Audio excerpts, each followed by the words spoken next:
भारत माता की। भारत माता की। उत्तरा कन्नड़ा मत्तो धारवाड़ದ ಸೋದರ ಸೋದರಿಯರಿಗೆ ನನ್ನ ನಮಸ್ಕಾರಗಳು।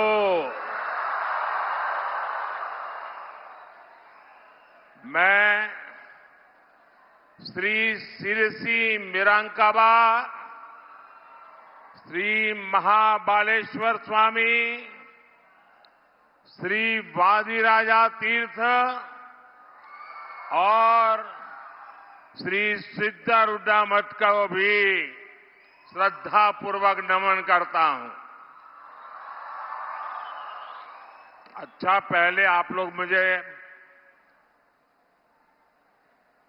मैं हिंदी बोलूंगा तो चलेगा ना?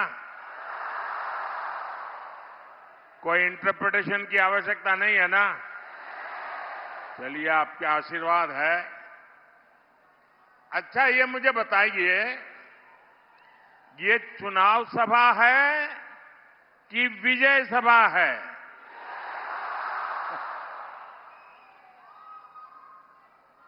आप लोगों ने वातावरण तो ऐसे ही बढ़ा दिया है जैसे कर्नाटका में भारतीय जनता पार्टी का अभूतपूर्व विजय आप लोगों ने तय कर लिया है। भाई और बहनों, जब मैं गुजरात में मुख्यमंत्री था तो शायद आज से 16 साल पहले इस धरती को प्रणाम करने के लिए आया था। आपके आशीर्वाद मांगने के लिए आया था। और तब से लेकर अब तक आपने मुझे कभी भी खाली हाथ नहीं लौटाया है। आपका प्यार इतना है, मैंने जब मांगा, जो मांगा, आप लोगों ने जी भर के दिया है।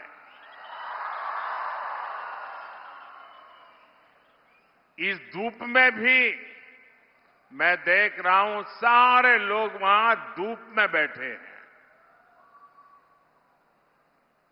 ये तपस्या छोटी नहीं है जी। इतनी बड़ी तादाद में धूप में लोग जो बैठे हैं, यहां धूप में खड़े हैं, जो लोग धूप में तप रहे हैं, उन्हें मैं कहना चाहता हूं, आपको जो असुविधा हुई इसके लिए हमारी पार्टी की तरफ से मैं क्षमा मांगता हूं। लेकिन आप जो इतने ताप में तप रहे हैं ना, आपकी इस तपस्या को मोदी बेकार नहीं जाने देगा।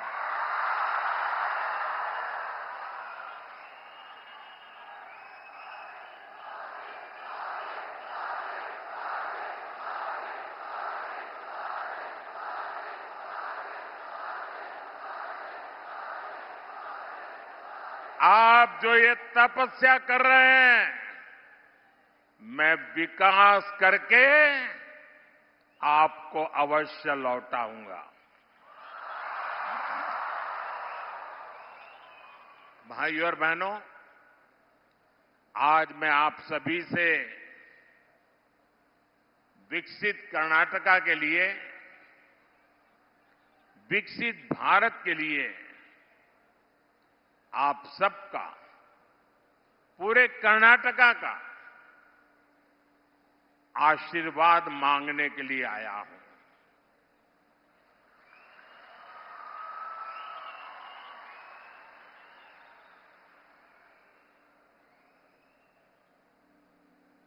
और इतनी बड़ी मात्रा में जब माताएं बहनें हो, जब इतना उमंग और उत्साह हो, विजय का विश्वास हो, विकसित भारत का संकल्प हो, तो फिर मुझे पक्का भरोसा है आपके आशीर्वाद में कोई कमी नहीं रहेगी।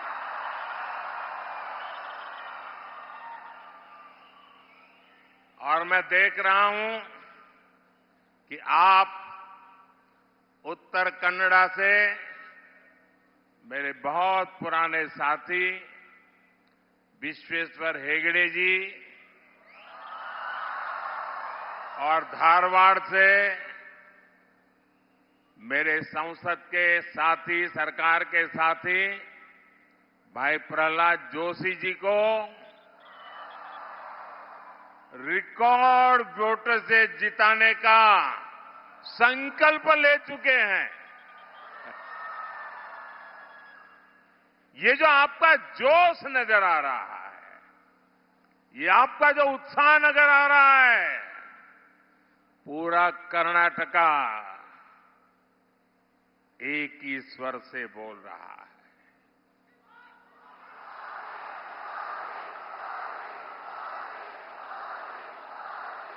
एक ही गुंज सुनाई दे रही है। फिर एक बार,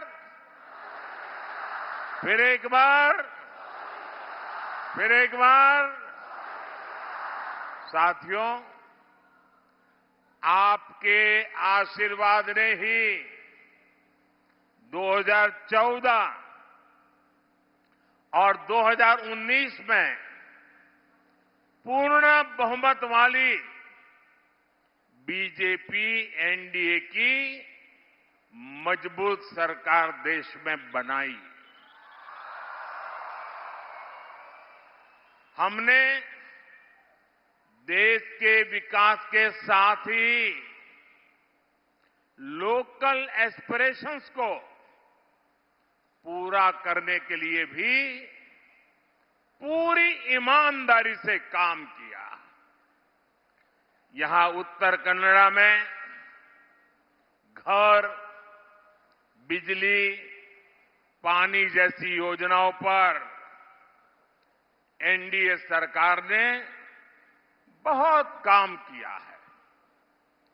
हमारे मछुआरे भाई बहनों के लिए भी इतना बड़ा पोर्ट बन रहा है। बीजेपी के प्रयासों का नतीजा है इस क्षेत्र को धारवाड़ आईआईटी मिला है, बड़ा आधुनिक रेलवे स्टेशन मिला है। बीजेपी सरकार विकास भी, विरासत भी इस मंत्र को लेकर चलती है। साथियों, जब मजबूत सरकार होती है, पूर्ण बहुमत वाली स्थिर सरकार होती है, तो दुनिया भी उस पर भरोसा करती है।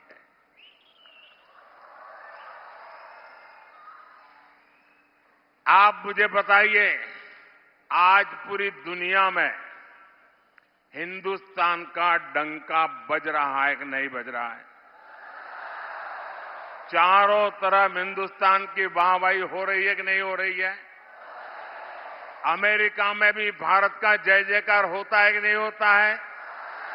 यूरोप में भी भारत का गौरवगान होता है कि नहीं होता है? हिंदुस्तानी दुनिया में कहीं पर भी जाए तो माथा ऊंचा कर करके खड़ा होता है कि नहीं होता है? होता है कि नहीं होता है? आपको गर्व होता है कि नहीं होता है? सम्मान अनुभव करते हैं कि नहीं करते हैं? लेकिन ये कैसे हुआ? कैसे हुआ? किसने किया? किसने किया? उधर से जवाब चाहिए, किसने किया? पीछे से जवाब चाहिए, किसने किया? आप लोग भाई, आप सबका जो जवाब है ना, ये पूरी तरह गलत है। ये मोदी ने नहीं किया है,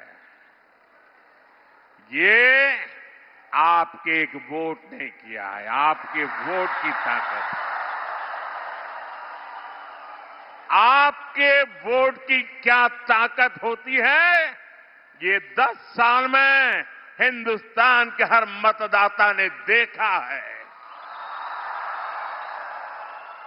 और मोदी आपके एक एक वोट का जो उसकी ताकत है, उस ताकत के भरोसे जब दुनिया के किसी भी नेता बड़े बड़े को मिलता हूं ना, 6 फीट वाले हो, 6.5 फीट वाले हो, हैं? कितनी ही गोरी चमड़ी क्यों न हो, जब मैं उनको मिलता हूं ना, मुझे देखना तो ऐसे पड़ता है, लेकिन जब मैं दुनिया की बड़ी बड़ी शक्तियों को मिलता हूं तो मोदी अकेला नहीं मिलता है। 140 करोड़ देशवासी मेरे पीछे खड़े होते हैं और तब जाकर के मैं सीना तान करके उनको हाथ मिलाता हूं। उनको भी लगता है यार कुछ तो है, लगता है कि नहीं लगता है? ये सब आपके एक वोट की ताकत है भाइयों।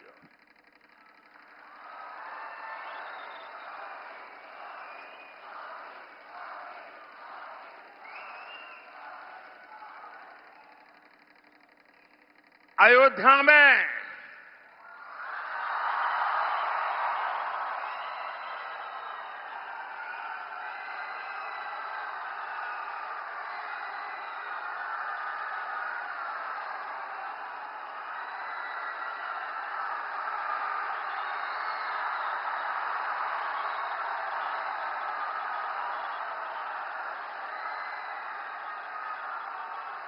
साथियों, मेरे और आपके पूर्वजों ने,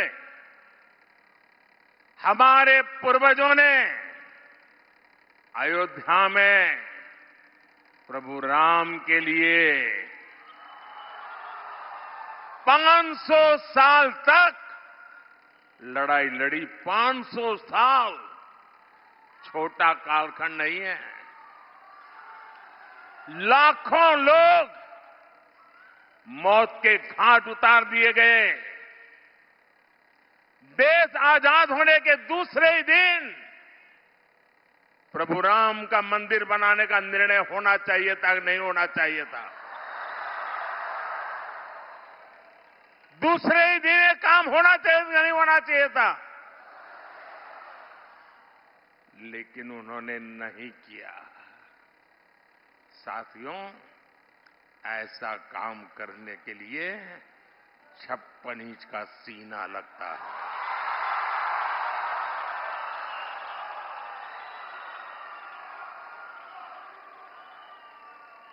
तब जाकर के 500 साल का सपना,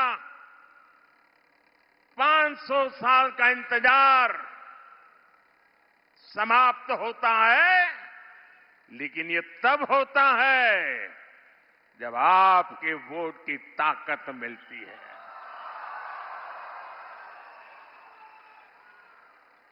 आज अयोध्या में प्रभु राम का मंदिर बना है। आपको अच्छा लगता है ना? गर्व होता है ना? ये पुण्य का काम हुआ है कि नहीं हुआ है? ये पवित्र काम हुआ है कि नहीं हुआ है? मुझे बताइए, इस पुण्य के हकदार कौन है? इस पुण्य के हकदार कौन है? इसके पुण्य के हकदार आप है, जिन्होंने एक वोट देकर के मजबूत सरकार बनाई है। और देखिए, देश में वोट बैंक की राजनीति कितनी विकृति पर पहुंची है, कितनी विनाशक बन गई है कि 500 साल के संघर्ष के बाद देश के सुप्रीम कोर्ट के निर्णय के बाद देश के कोटि कोटि जन, किसी ने 5 रुपया, किसी ने 11 रुपया, किसी ने 100 रुपया, किसी ने 1000 रुपया, किसी ने लाख रुपया, आप सबने दान दे करके प्रभु राम का मंदिर बनाया है। ये प्रभु राम का मंदिर सरकारी खजाने से नहीं बना है। ये प्रभु राम का मंदिर टैक्स पेयर के पैसों से नहीं बना है। ये हिंदुस्तान के राम भक्तों के जेब से निकले हुए पैसों से बना है, आपके पैसों से बना हुआ है। और जब अब आपको पता है, देश आजाद होने के बाद इन्होंने राम मंदिर न बने इसके लिए सब कुछ कोशिश की, आखिरी दिन तक अदालत में भी गए और 2019 में तो यहां तक कह दिया कि ये केस अभी चलना नहीं चाहिए वरना मोदी को चुनाव में फायदा हो जाएगा, ऐसा कोर्ट में कहा। कांग्रेस पार्टी और उनके सारे चट्टे बट्टे राम मंदिर को रोकने के लिए 70 साल तक कोशिश करते रहे। उसके बावजूद भी ये राम मंदिर के जो ट्रस्टी हैं वो सब भूल करके, उनके सारे पापों को भूल करके, उनके सारे गुनाहों को भूल करके उनके घर गए। घर जाकर के सम्मानपूर्वक प्रभु राम की प्राण प्रतिष्ठा में कार्यक्रम में आने के लिए निमंत्रण दिया। ये कितना बड़ा मन है, निमंत्रण दिया। और इन्होंने क्या किया? प्रभु राम की प्राण प्रतिष्ठा के निमंत्रण को इन्होंने ठुकरा दिया। मेरे भाइयों बहनों, जिन्होंने रामलला का अपमान किया है, जिन्होंने निमंत्रण को ठुकरा दिया है, देश ऐसे लोगों को ठुकराएगा कि नहीं ठुकराएगा? कर्नाटका ठुकराएगा कि नहीं ठुकराएगा? आप लोग ठुकराएंगे कि नहीं ठुकराएंगे? और दूसरी तरफ कमाल देखिए, एक तरफ वोट बैंक के भूखे लोगों ने राम मंदिर का इतना बड़ा अपमान कर दिया, तो दूसरी तरफ अयोध्या में एक अंसारी परिवार है, शायद इकबाल अंसारी, उनका पूरा परिवार 2-2, 3-3 पीढ़ी से राम मंदिर के खिलाफ अदालत में केस लड़ रहा था और उसका कहना था कि बाबरी मस्जिद है, यहां राम मंदिर नहीं बनना चाहिए। 3-3 पीढ़ी अदालत में लड़ती रही, लेकिन जिस दिन सुप्रीम कोर्ट ने निर्णय किया तो उन्होंने कहा अदालत का निर्णय मेरे सर आंखों पर है। इतना ही नहीं, वो जीवन भर, उनके पिताजी भी जीवन भर अदालत में लड़ते थे, लेकिन जब राम जन्मभूमि के ट्रस्टियों ने उनको भी निमंत्रण दिया, कांग्रेस और उसके चट्टे बट्टों ने तो निमंत्रण को ठुकरा दिया। लेकिन ये अंसारी परिवार देखिए, ये अंसारी मुसलमान होने के बावजूद भी राम मंदिर प्राण प्रतिष्ठा में गए, पूरा समय बैठे, और इतना ही नहीं, उनका जो गनमैन था वो हिंदू था, तो उन्होंने गनमैन को एक लकड़ी की छोटा बना हुआ राम मंदिर की प्रतिकृति उसको भेंट में सौगात में दी। ये फर्क होता है भाइयों बहनों।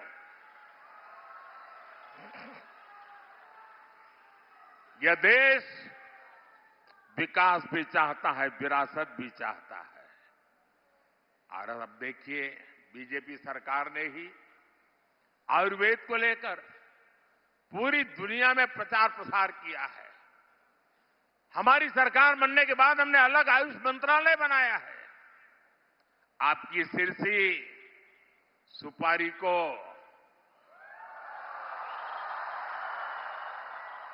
जीआई टैग यानी उत्तर कन्नड़ा की पहचान बीजेपी ने ही दी है।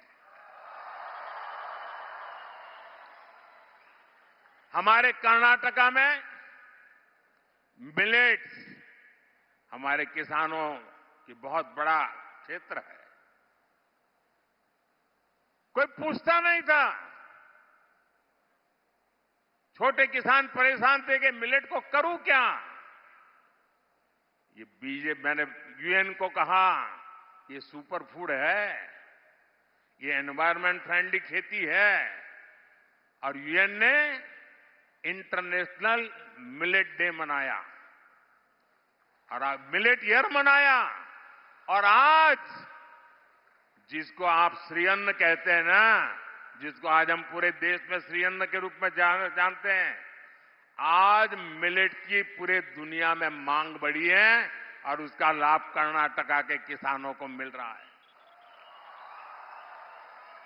साथियों, जब आपका अपने पर भरोसा हो ना, अपने देश पर भरोसा हो, अपने देश की हर बात पर भरोसा हो, तो दुनिया भी आपकी बातों पर भरोसा करती है।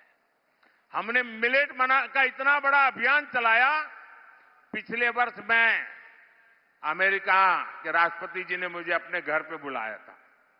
बहुत बड़ा भोज रखा था और देश का मैं शायद पहला प्रधानमंत्री था जिसके लिए इतना बड़ा समारोह किया गया था। पूरे अमेरिका के बड़े बड़े दिग्गज लोग वहां भोजन समारोह में थे और क्या मजा था उसका। हर एक के टेबल पर ये हमारा जो मिलेट्स है ना, उसकी चीजें बना करके परोसी गई थी। ये सुनते हैं तो आपको गर्व होता है कि नहीं होता है।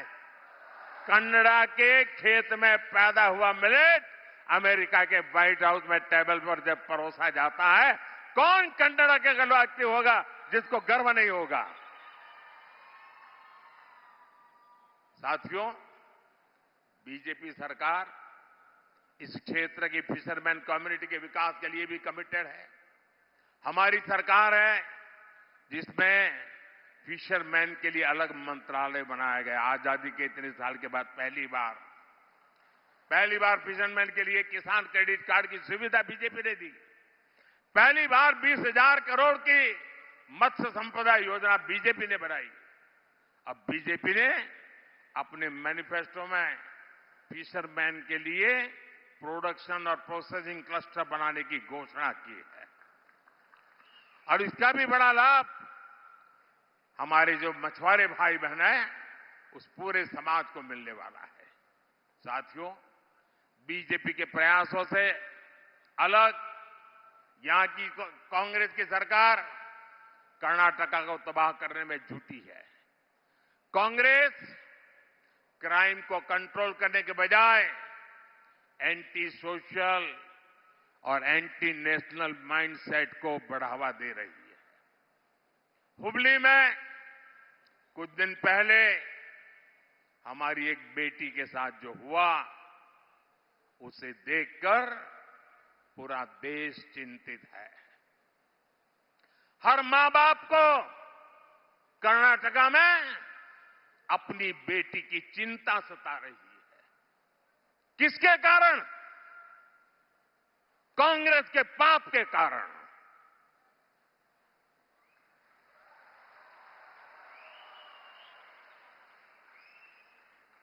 क्या कभी कांग्रेस आपकी बेटी की रक्षा कर सकती है क्या? आप उनके भरोसे बेटियों को बड़ा बना सकते हैं क्या? कॉलेज कैंपस में दिन दहाड़े ऐसा कदम उठाने की हिम्मत उस अपराधी में आई कैसे? उन्हें पता है वोट बैंक के भूखे लोग कुछ दिन के बाद उनको बचा लेंगे, इसलिए ये पाप करने की हिम्मत आती है भाई।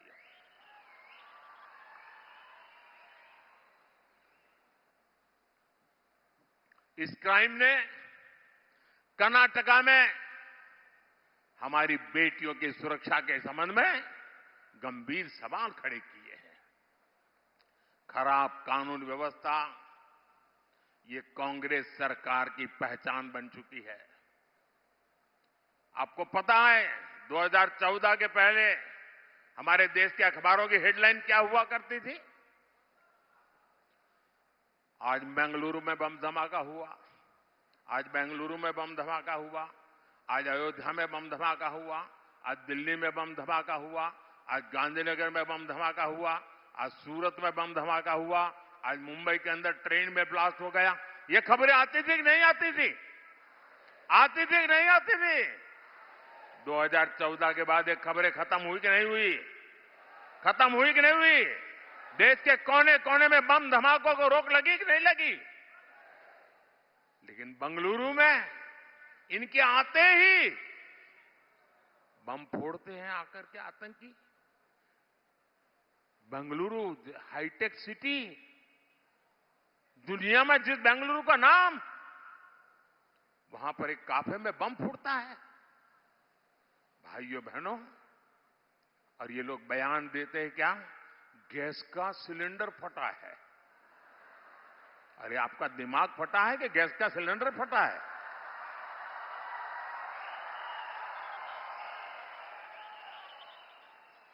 हो क्या गया इन लोगों को? और जब मामला एनआईए के पास गया तब जाकर के बंगाल में जाकर के उनको दबोच करके ले आए हैं भाइयों। और जिसके पीछे जिन लोगों का नाम है पीएफआई जैसे संगठन, जिसको प्रतिबंध लगा है, वायनाड में ऐसे पीएफआई के संगठनों की मदद ली जाती है तो फिर उनका तूफान और बढ़ेगा कि नहीं बढ़ेगा? कांग्रेस ने जिस प्रकार वोट के लिए पीएफआई जैसे संगठनों की मदद ली है, उनसे सहाय ली है, और ऐसे ही कारणों से ऐसे लोगों की ताकत बढ़ जाती है भाइयों। कांग्रेस का ट्रैक रिकॉर्ड आतंकियों के मारे जाने पर आंसू बहाने का आपको याद होगा। दिल्ली में आतंकी घटना घटी थी, कांग्रेस की एक नेता आंसू बहा रही थी कि आतंकी क्यों मारा गया। ये मैं नहीं कह रहा हूं, कांग्रेस के नेता कह रहे हैं। साथियों, बीजेपी का ट्रैक रिकॉर्ड है, हमने पीएफआई की कोई भी ताकत को प्रतिबंध लगा दिया, उसके बड़े बड़े शहंशाह जेलों में सड़ रहे। दोस्तों, एक जमाना था आए दिन पड़ोस में से आतंकी एक्सपोर्ट होते थे, हमारे देश के जवानों को मार करके भाग जाते थे। अब सर्जिकल स्ट्राइक होता है, और ये नया हिंदुस्तान है, ये घर में घुस के मारेगा।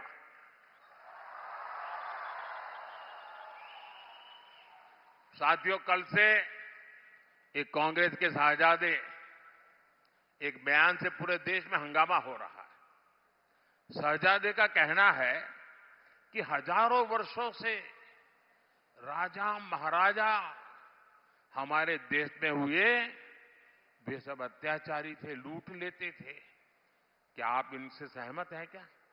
इस भाषा से सहमत है क्या? क्या अपने पापों को छिपाने के लिए देश के राजा महाराजाओं को गाली गलौज करना उचित है क्या? ये शोभा देता है क्या? कांग्रेस का ट्रैक रिकॉर्ड रहा है कि उसने भारतीय संस्कृति को नष्ट किया, भारत के इतिहास को सहित इतिहास नहीं रखा, उसको तोड़ा मरोड़ा है।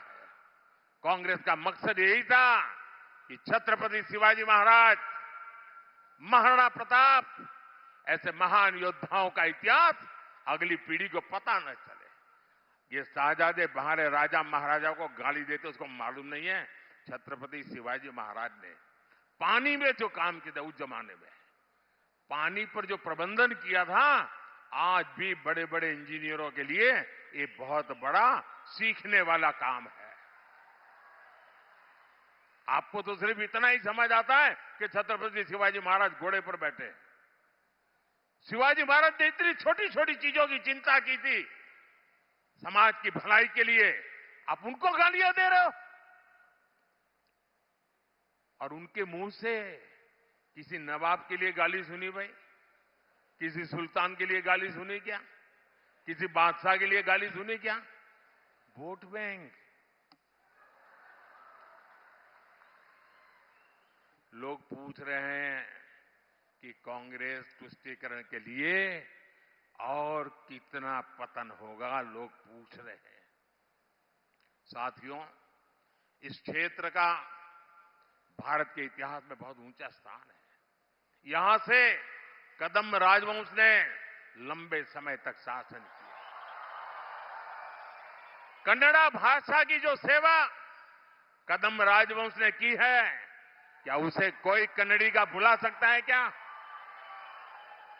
मैसूरू राजघराना वडियार राजवंश ने शिक्षा सहित हर सेक्टर में कितने ही काम किए हैं। अरे मैं गुजरात से आता हूं, मेरा गांव बड़ौदा गायकवाड़ स्टेट में हुआ करता था। और बड़ौदा के महाराजा गायकवाड़, उन्होंने बाबा साहब आंबेडकर की प्रतिभा को देखा था। बाबा साहब आंबेडकर को बड़ौदा ले गए, बाबा साहब आंबेडकर को अपने पास रखा और बाबा साहब आंबेडकर को विदेश भेजने का पूरा प्रबंध महाराजा गायकवाड़ ने किया था और देश को बाबा साहब आंबेडकर मिले थे। लेकिन भाइयों बहनों, ये हमारे राजा महाराजाओं का योगदान शहजादे को अत्याचारी लगता है? आप ऐसे लोगों को माफ कर सकते हो भाई? कर्नाटका सहित पूरा देश का इतिहास है जहां नवाबों ने, सुल्तानों ने, बादशाहों ने आम नागरिकों पर घोर जुल्म किया, अत्याचार किए हैं। ऐसे सुल्तानों ने हमारे मंदिरों को, हमारे तीर्थों को लूटा, उन्हें तबाह किया। लेकिन शाहजादे ने उनको तो क्लीन चिट दे दी और सभी राजाओं महाराजाओं को अत्याचारी घोषित कर दिया। देश को बांटने का कांग्रेस का प्रयास खतरनाक है साथियों, इनसे बचने की जरूरत है। भाइयों बहनों, आपने देखा होगा, अब ये शाहजादे कह रहे हैं वो चुनाव के बाद अगर सत्ता में आए पूरे देश का एक्सरे करेंगे। एक्सरे, आपका एक्सरे होगा, आपके लॉकर का एक्सरे होगा, आपके घर का एक्सरे होगा, आपके खेत का एक्सरे होगा और वो ढूंढ के निकालेंगे किसके पास क्या है। और फिर अगर ज्यादा है तो हड़प कर लेंगे और उनकी जो वोट बैंक है उनको बांट देंगे। हमारी माताओं बहनों के पास स्त्री धन एक बहुत सम्माननीय संपत्ति होती है। माताओं बहनों का मंगलसूत्र उससे पवित्र और कुछ मानते नहीं है। ये उस पर नजर बिठाए बैठे हैं कि ये तुम्हारे पास है, क्या जरूरत है, लाओ। क्या ये पाप हम करने देंगे क्या? ये उन्होंने ठान के रखा हुआ है भाई बहनों। और जब मैं ऐसी चीजें खोल करके रखता हूं तो उनको लगता है अरे पकड़े गए, मोदी तो मार रहा है। अरे मारेगा नहीं तो क्या करेगा? माफ करेगा क्या? देश को तबाह करने के ये आपके तरीकों को मैं देशवासियों को नहीं बताऊंगा तो कौन बताएगा? और आपको पता होना चाहिए, मोदी मौज करने के लिए पैदा नहीं हुआ है।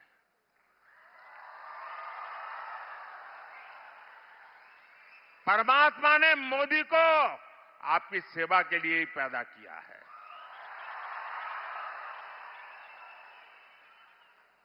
और आपका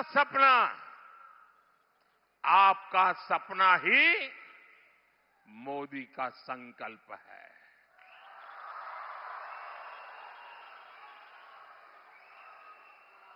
ये मेरी गारंटी है आपको। मेरा पल पल आपके नाम,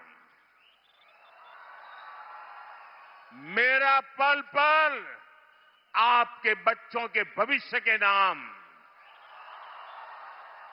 मेरा पल पल आपके सपनों को साकार करने के नाम, मेरा पल पल देश के नाम। देशवासियों के नाम। और इसलिए मैं आपको गारंटी देता हूं 24/7 24/7 फॉर 2047।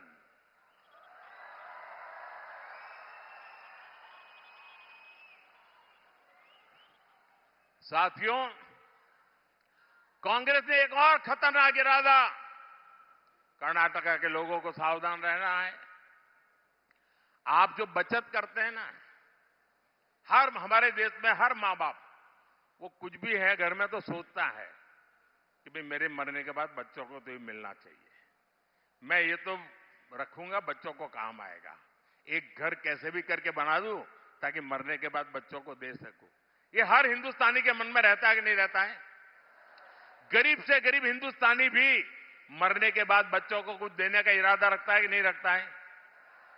अब ये शाहजादे ने, उनके गुरु ने अमेरिका से घोषणा की है कि वो इनहेरिटेंस टैक्स लाएंगे।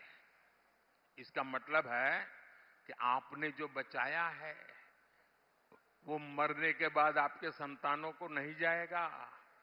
आधे से ज्यादा 55%, 55% ये कांग्रेस की जमात, उनकी सरकार हड़प कर लेगी। आपकी आधी प्रॉपर्टी गई। 4 कमरे का घर है तो 2 कमरे गए। 10 एकड़ का खेत तो 5 एकड़ गया। आपके संतान को नहीं मिलेगा। और इसलिए देश चिंतित है, देश गुस्से में है और देश कह रहा है कांग्रेस की लूट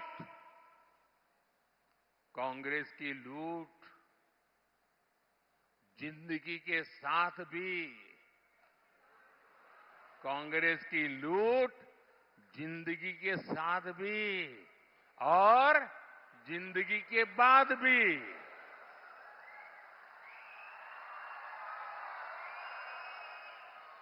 भाइयों और बहनों, कांग्रेस ने अपने 6 दशकों के शासन में ट्राइबल समाज को पूरी तरह नजरअंदाज कर दिया। कांग्रेस ने आदिवासियों के लिए कभी अलग मंत्रालय नहीं बनाया। बीजेपी सरकार ने आदिवासी मंत्रालय भी बनाया और 10 सालों में बजट भी 5 गुना बढ़ाया। बीजेपी सरकार के प्रयासों से अब देश के ट्राइबल समाज का एक नया आत्मविश्वास पैदा हुआ है। और अभी हमारे प्रहलाद जी वर्णन कर रहे थे, द्रौपदी मुर्मू जी पहली आदिवासी महिला देश की राष्ट्रपति बनी है, उसका भी वर्णन कर रहे थे। मैं कन्नड़ा थोड़ा थोड़ा समझ लेता हूं जी।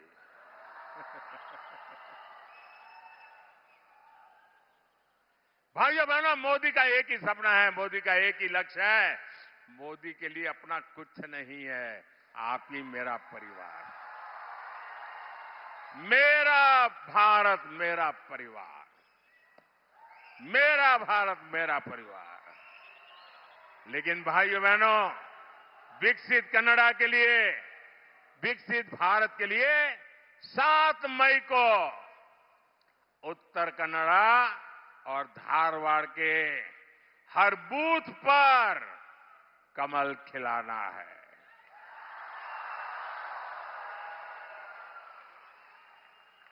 और कमल के निशान पर आप बटन दबाएंगे ना, तो आप पक्का मान लेना आपको मोदी दिखाई देगा। आपके दिल में मोदी होगा, मन में मोदी होगा।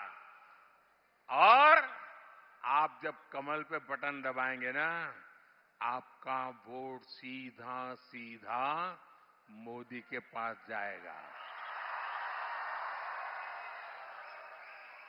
और मोदी के लिए, मोदी को मजबूत बनाने के लिए ज्यादा से ज्यादा मतदान करवाएंगे, ज्यादा से ज्यादा मतदान करवाएंगे। कितनी ही गर्मी क्यों न हो के मतदान बढ़ेगा। 10 बजे के पहले सारा मतदान करा लोगे। शादी हो और काम हो, छुट्टी हो, कुछ भी हो, मतदान कराएंगे। पोलिंग बूथ को जीतेंगे। अच्छा, मेरा एक काम करोगे? देखिए, मेरी बात आई तो आप तो ठंडे हो गए। ये मेरा पर्सनल काम है, बताओ करोगे? जरा हाथ ऊपर ऊंचा करके बताओ करोगे? ये चुनाव वाला काम नहीं है, मेरा पर्सनल काम है, करोगे? पक्का करोगे? तो एक काम करना, घर घर जाइएगा और जाकर के कहना कि मोदी जी सिरसी आए थे और मोदी जी ने आपको नमस्कार भेजा है। मेरा नमस्कार पहुंचा देंगे, मेरा प्रणाम पहुंचा देंगे।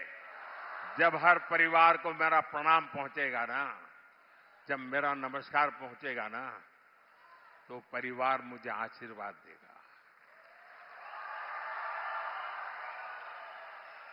और वो आशीर्वाद ही मेरी ऊर्जा है, वो आशीर्वाद मेरी ताकत बढ़ा देगा और मुझे आपके लिए खप जाने की और नई प्रेरणा मिलेगी। और इसलिए मैं आपसे कहता हूं, घर घर जाकर के मेरा प्रणाम जरूर पहुंचाइएगा। मेरे साथ बोलिए, भारत माता की, भारत माता की, भारत माता की।